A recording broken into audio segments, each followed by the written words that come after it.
أعوذ بالله من الشيطان الرجيم بسم اللہ الرحمن الرحیم۔ سورہ انعام آیت نمبر 151۔ قل تعالوا اتل ما حرم ربكم عليكم ألا تشركوا به شيئا وبالوالدين إحسانا ولا تقتلوا أولادكم من إملاق نحن نرزقكم وإياهم ولا تقربوا الفواحش ما ظهر منها وما بطن ولا تقتلوا النفس التي حرم الله إلا بالحق ذلكم وصاكم به لعلكم تعقلون ولا تقربوا مال اليتيم إلا بالتي هي أحسن حتى يبلغ أشده وأوفوا الكيل والميزان بالقسط لا نكلف نفسا إلا وسعها وإذا قلتم فاعدلوا ولو كان ذا قربى وبعهد الله أوفوا ذلكم وصاكم به لعلكم تذكرون وأن هذا صراطي مستقيما فاتبعوه ولا تتبعوا السبل فتفرق بكم عن سبيله ذلكم وصاكم به لعلكم تتقون ثم آتينا موسى الكتاب تماما على الذي أحسن وتفصيلا لكل شيء وهدى ورحمة لعلهم بلقاء ربهم يؤمنون۔ سورہ انعام گزشتہ کل ہم نے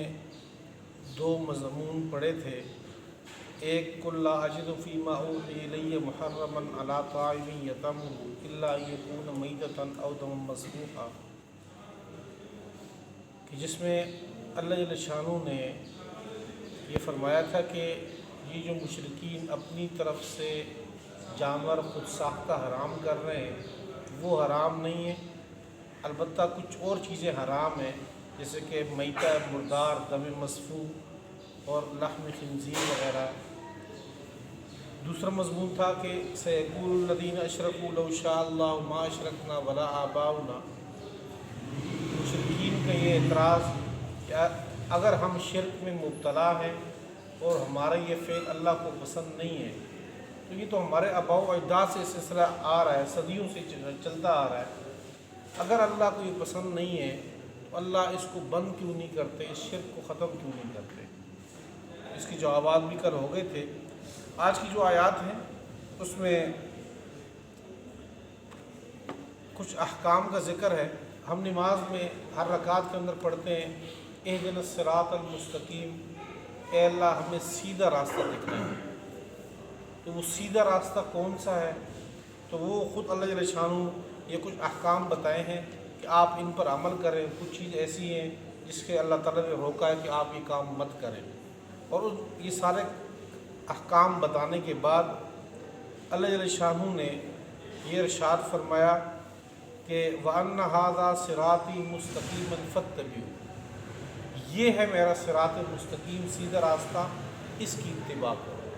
وہ صراط مستقیم والے احکام کون سے ہیں ان کو پڑھتے ہیں۔ قل، آپ کہہ دیجئے، تعالو، آؤ میرے پاس، اتل ما حرم، میں بتاتا ہوں، میں پڑھتا ہوں، ما حرم ربکم علیکم، جو تمہارے رب نے تمہارے اوپر حرام کیا ہے۔ آجو میرے پاس کہ میں آپ کے سامنے وہ چیزیں پڑھ کے سناؤں۔ نمبر 1، اللہ تشرکوا بہ شیئا، کہ اللہ کے ساتھ کسی کو شریک نہیں کرنا۔ نمبر 2، وبالوالدین احسانا، اور والدین کے ساتھ احسان کا معاملہ کرنا، حسن سلوک کا معاملہ کرنا۔ ویسے اکثر یہ دیکھا گیا ہے کہ جہاں پر اللہ جل شانہ اپنا حکم ذکر کرتے ہیں، اپنا حق ذکر کرتے ہیں، تو ساتھ ساتھ اللہ جل شانہ والدین کا متصل ساتھ ذکر کرتے ہیں کہ والدین کے ساتھ حسن سلوک کا معاملہ کرو۔ یہاں پر والدین کے ساتھ احسان کا لفظ ہے، اور 15 سپارے کے